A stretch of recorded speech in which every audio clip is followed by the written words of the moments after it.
चलिए अब शुरुआत करते हैं इसलिए के अगले भाग की। अगला जो अलंकार है अतिशयोक्ति अलंकार। अतिशयोक्ति जो अलंकार है उसमें कहा गया है जहाँ किसी बात को इतना बढ़ा चढ़ा कर कहा जाए कि जिसका होना सामान्य स्थितियों से संभव न हो, वहाँ अतिशयोक्ति अलंकार होता है। आसान भाषा में समझे तो जहाँ बात को बहुत बढ़ा चढ़ा कर कहा जाता है।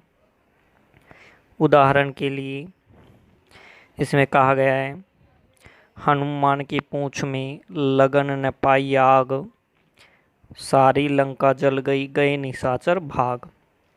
अर्थात कि हनुमान की पूंछ में तो जरा सी भी आग नहीं लग पाई और पूरी लंका जल गई और सारे निशाचर राक्षस सब भाग गई।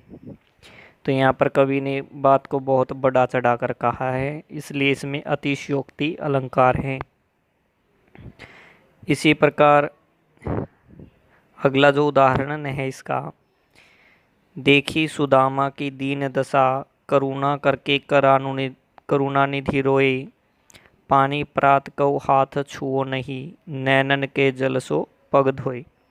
तो आपको समझ में आया होगा कि सुदामा की दीन दशा को देखकर जब करुणानिधि अर्थात करुणा के सागर श्री कृष्ण रोए तो उन्होंने प्रात के पानी को हाथ तक भी नहीं लगाया और अपने आँखों के आंसू के सागर से ही सुदामा के पैरों को धो दिया। तो यहाँ पर भी बात को बढ़ा चढ़ा कर कहा गया, इसलिए यहाँ पर अतिशयोक्ति अलंकार है।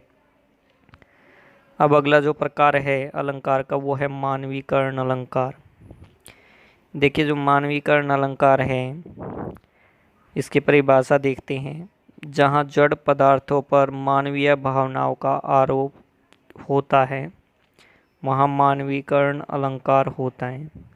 अर्थात जड़ वस्तु या प्रकृति को जीवंत मानव की तरह कार्य करते हुए दिखाया जाता है तो मानवीकरण अलंकार होता है।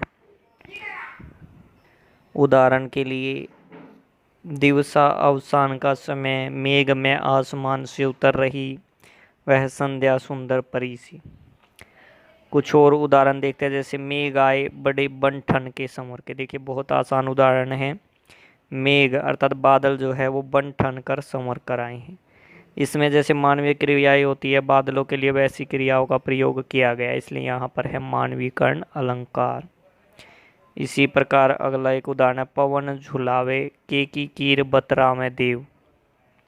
इसी प्रकार अन्य भी उदाहरण है, जैसे बीती विभावरी जागरी, अंबरपन घट में डूबो रही, तारा घट उषा नागरी।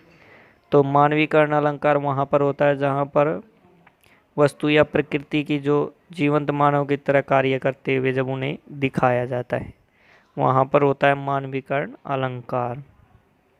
तो आपको ये अलंकार भी समझ में आ गए होंगे, अतिशयोक्ति और मानवीकरण अलंकार। धन्यवाद।